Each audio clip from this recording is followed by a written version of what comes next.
பங்குனி 21 தவக்கால சிந்தனைகள். இந்த உலகம் யாருடைய கட்டுப்பாட்டில் இருக்கிறது என்பது ஒரு கேள்விக்குறியாகவே இருக்கின்றது. வல்லரசுகள் நினைக்கிறார்கள் இந்த உலகம் தங்களது கட்டுப்பாட்டில் இருக்கின்றது என்று. தங்களுடைய ஆயுத பலத்தை வைத்து, இன்னும் தங்களுடைய ஆற்றல்களை வைத்து அவர்கள் அதை எடை போடுகிறார்கள். ஆனால் உலகம் எப்போதுமே கடவுளுடைய கட்டுப்பாட்டிலே இருக்கின்றது. கடவுள் இந்த உலகத்தை படைத்த பொழுது அதனை விருத்தி செய்கின்ற பொறுப்பை மனிதனிடம் ஒப்படைத்தார். ஆனால் அவனை இந்த உலகத்தை பராமரிக்கின்ற பணியை மட்டும் ஒப்படைத்தார். ஆனால் இந்த படைப்புக்கெல்லாம் அவனை அவர் பொறுப்பாக்கவில்லை. ஆனால் மாறாக இன்று மனிதன் தான் இந்த உலகத்தை ஆட்டி படைக்கிறவன் என்று கடவுளுடைய இடத்தை பிடித்து கொண்டு இந்த உலகத்தை இன்று ஆட்டி படைத்துக் கொண்டிருக்கின்றார். இன்றைய நாளிலே இயேசு நற்செய்தியிலே சொல்கின்ற உவமை மூலமாக கொடிய குத்தைக்காரனுடைய உவமை நமக்கு பல செய்திகளை கொடுக்கின்றது.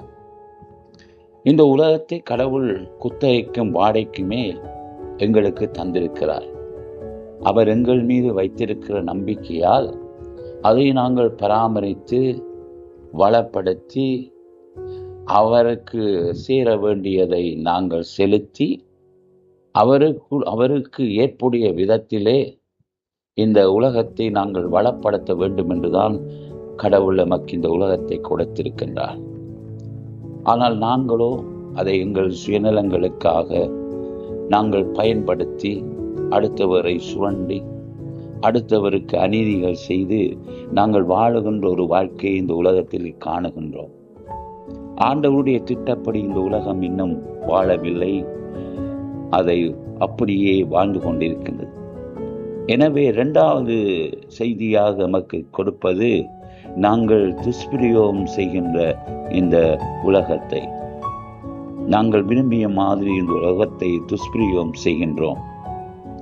3வதாக கடவுள் 2வது வருகையின் போது எவ்விதமாக நாங்கள் கொடுத்த பொறுப்புகளிலிருந்து விலகி வாழ்ந்தமையால் எங்களுக்கு தண்டிப்பார் என்பதையும் எடுத்து கூறுகின்றது.